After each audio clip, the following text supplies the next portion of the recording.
Alright guys, bienvenidos a la clase de español. Today we're going to be talking about our syllabus and the things that we need for class. First of all, of course you know that Spanish is offered in grades 7 and 8 for high school credit. You have to complete both years to get the high school credit. We have talked about how only the 8th grade year is what counts for your actual GPA. Of course, your 7th grade year counts as well, because if you didn't learn what you needed to learn in 7th grade, it's going to make 8th grade more difficult, but the actual grade only goes on your GPA from your 8th grade year.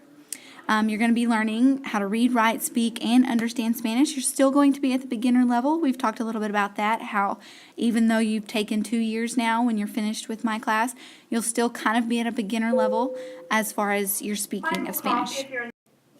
The materials you need for this class, you need a spiral notebook, and this is for Spanish only. I don't want your math notes and your history notes in this spiral notebook, just for Spanish. You can just get a one subject spiral notebook is fine. You need a folder or a place in your binder for Spanish only. I realize that some of you really like to keep a binder for just Spanish, and that's great. You can do that. But if you have a binder that has all of your classes in it and you want to put a divider for Spanish class, that's fine too, as well as if you just want to bring a folder to keep all of your Spanish stuff in.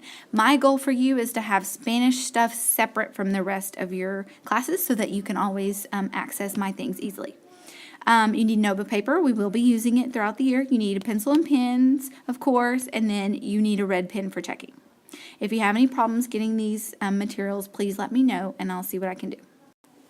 The discipline policy is the same as the rest of the classes. First offense, I'm going to notify you and warn you and always document your behavior. Then it'll be like a detention, conference with the parent, all of those kinds of things. I don't anticipate any problems, but if it happens, we'll follow the same rules that everyone else follows. Grading policy. You're going to be graded on the high school grading policy, which is the same from last year in your Spanish class. Your daily work, individual homework, and pop quizzes is 20%. Your quizzes and participation in class is going to be 30%. And then your tests and your major projects are 50%. Okay, makeup work. If you're going to be absent, you are required to get your makeup work. We're going to be talking tomorrow about where in the room to pick that up at and some procedures for that. So keep listening for those things, but make sure that you ask for what you missed. The retest policy. This is different this year, so we need to make sure that we understand. You are only allowed to retest a test if you make an 84 or below. If you make an 85 or higher, you're not eligible to retest that test. The retest will not be the original test, which is the same from last year.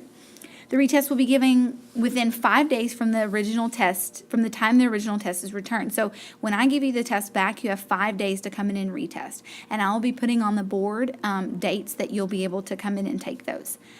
Students may be required to complete remedial work or attend tutorials before retesting. So there may be some additional things that I need you to complete to make sure that you're ready to take a retest before the time. And I will make sure and post those things on the board, and you will know about those things before the retest.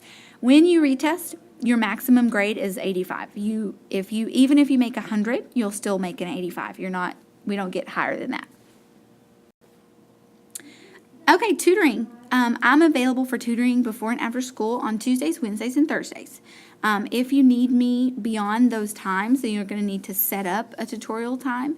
I'm not available on Mondays. I have duty where I stand out in the hall and watch for kids walking to and from school, so I will not have duty on Mondays. And then Friday afternoon, I don't have tutoring either. But anytime, Tuesday, Wednesday, Thursday, morning or afternoon, I will be here. Conferences, please schedule a conference if you need one with me. My conference period is 3rd period, so that's when I'm available to meet with parents. I can also meet before or after school if 3rd period does not work. All right, and that's the last slide. This is it right here. All you need to know lastly is my email address. If you notice, it is not my entire last name. It's Johansa, okay, Johanss, and then my first initial A at friscoist.org. Also my phone number there. Please, if you need to get a hold of me, it's easiest to email because phone, I don't have as much of an opportunity to check the voicemail, but I can check it, just not as frequently as the email. So please email me if you need to get a hold of me. On the bottom, you're going to be signing and returning the paper on the bottom. I'll give you a copy of this so that I know that you understand and you've read the policy and that your parent has as well.